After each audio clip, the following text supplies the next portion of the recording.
म्हणजे भैरवनाथाची पालखी. ज्या नाथ नगरीमध्ये आम्ही सर्व विटेकर राहतो, या विट्यामध्ये हा माणूस विट्याचा आहे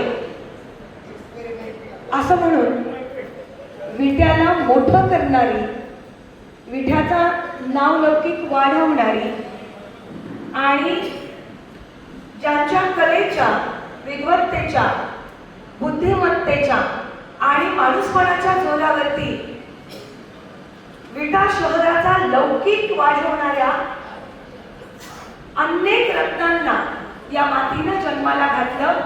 आणि त्यातलंच अगदी कोहिनूर म्हटलं तरी वावगं ठरणार नाही, इतकं चमकदार आणि तेजस्वी व्यक्तिमत्व म्हणजे विनोद काका म्हेत्रे यांचं नाव घ्यावं लागेल. खरं तर विटा शहरात एकदा माणूस राहिला की तो रुळतो आणि रुळला की त्याला जग दुनिया नको वाटते, मग त्याला विट्यातच राहावं वाटतं. माझ्या बाबतीतही तसंच झालं. खरं तर मी त्यांना लग्नापूर्वीपासून ओळखत होते. विटा शहरात कार्यक्रमाच्या निमित्तानं येणं जाणं व्हायचं आणि घराच्या वास्तुशांतीला येणं जाणं व्हायचं. पण सगळ्यात पहिल्यांदा एक स्ट्रक्चर डोक्यात बसायचं, एक इमारत डोक्यात बसायची, त्याचं स्केच डोक्यात असायचं आणि हे स्केच 100% विट्याच्या विनोद म्हेत्रे या माणसानं केलेलं आहे असं मला अगदी हमखास सांगता यायचं. इतकं देखणं रेखाटन त्या इमारतीचं, प्रत्येक खोलीचं, छोट्या छोट्या गोष्टीचा इतका विचार करणारा, अत्यंत हळवा असणारा, माणुसकी जपणारा हा माणूस अगोदर शहराचा होता. कदाचित दाखवली तो त्याच्या कुटुंबाचा असेल, नंतर भूतकाळाचा असेल, पण बघता बघता हा माणूस महाराष्ट्राचा कधी झाला. खरं तर महाराष्ट्राचा झालं की माणूस माणसाचा राहत नाही, पण हा माणूस इतरांचा झाला तितकाच तो माणसाचा झाला. म्हणजे ते नेहमी म्हणायचे की मॅडम माझ्या नावात फक्त विनोद आहे, हो मला काही विनोद करता येत नाही. पण मी तर म्हणायचे तुम्हाला विनोद खूप चांगला कळतो आणि तुमच्या जरी तोंडात पोटात नसला तरी तुमच्या रक्तात विनोद आहे, कारण तुमचं नावच विनोद आहे. बघा कधीही बघा, कधीही बघा, त्यांना आठवा तुम्ही आणि तुमच्या डोळ्यात पाणी येते का बघा. आता पहिल्यांदा तुमच्या चेहऱ्यावर हसू येणार की विनोद म्हेत्रे समोर आले. त्या माणसाला ना असा गजवादा कधी झाली नाही, म्हणजे हवेत गेला नाही तो माणूस. तो माणूस नेहमी मातीत राहिला.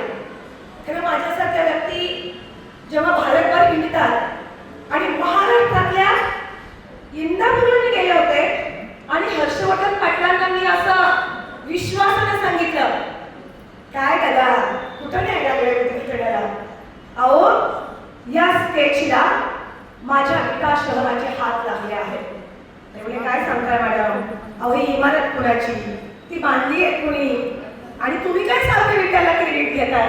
म्हणजे जाऊन तिथे विचारा स्केच कोणाचं आहे, आर्किटेक्चर कोण आहे, तर ते तुम्हाला सांगतील विनोद म्हेत्रे. त्यामुळे एवढ्या विश्वासाने कसं काय सांगू शकता. आपला माणूस आपल्याला किती कळावा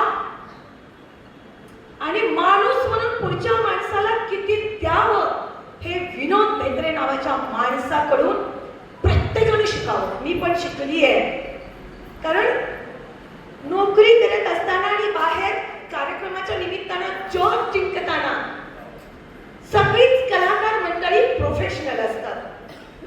विनोद म्हेत्रे त्याला तसे अपवाद नव्हतेच, पण माणूस म्हणून तो माणूस इतका अपवाद होता की विट्यात आल्यानंतर आपण विट्यातच राहायचं हे जेव्हा मी ठरविलं, मी जागा बघितली आणि बघितल्यानंतर मी पहिल्यांदा तिथं साहेबांना गेले, साहेब ह्या 3-4 जागा मी बघितल्यात, ही जागा आपण फायनल करूया का, कारण तुम्हाला अशी जागा लागते. ते म्हणाले माझ्या आयुष्यात घर बांधणारी अशी माणसं आली की मला कशी जागा लागते हे जर तुम्हाला कळत असेल तुम्हाला आवडेल ती जागा फायनल करा. स्केच माझ्या डोक्यात आहे. 8व्या दिवशी त्यांनी मला बोलवलं, माझ्या हातात स्केच दिलं आणि म्हणाले कामाला लागा. मी म्हटलं कुठल्याही गोष्टीला व्यवहार असतो. आपल्याला एवढी मोठी इमारत बांधायची आहे, मला किमान टक्केवारी सांगा, पैसे सांगा. हा माणूस फक्त हसला. उठा, काम करा, पैशाचं काय बघता येईल. मी खरं तर प्राथमिक शिक्षिका, कलाकार असले तरी त्या काळातली मांडणं त्यांनाही ठाऊक होती. लोक त्यांना काय देत होते हे मलाही ठाऊक होतं. कलेचा अपमान करणं दोघांच्याही वृत्तीत नव्हतं. त्या माणसानं मरेपर्यंत मी माझ्या पॉकेटमध्ये किती रक्कम घालून दिली आम्ही तुला ठाऊक आहे? वहिनी तुम्हाला माहिती आहे, माझ्या नवऱ्याला पण माहिती नाही. इतका आभाळ उंचीचा माणूस आपल्या आयुष्यात होता.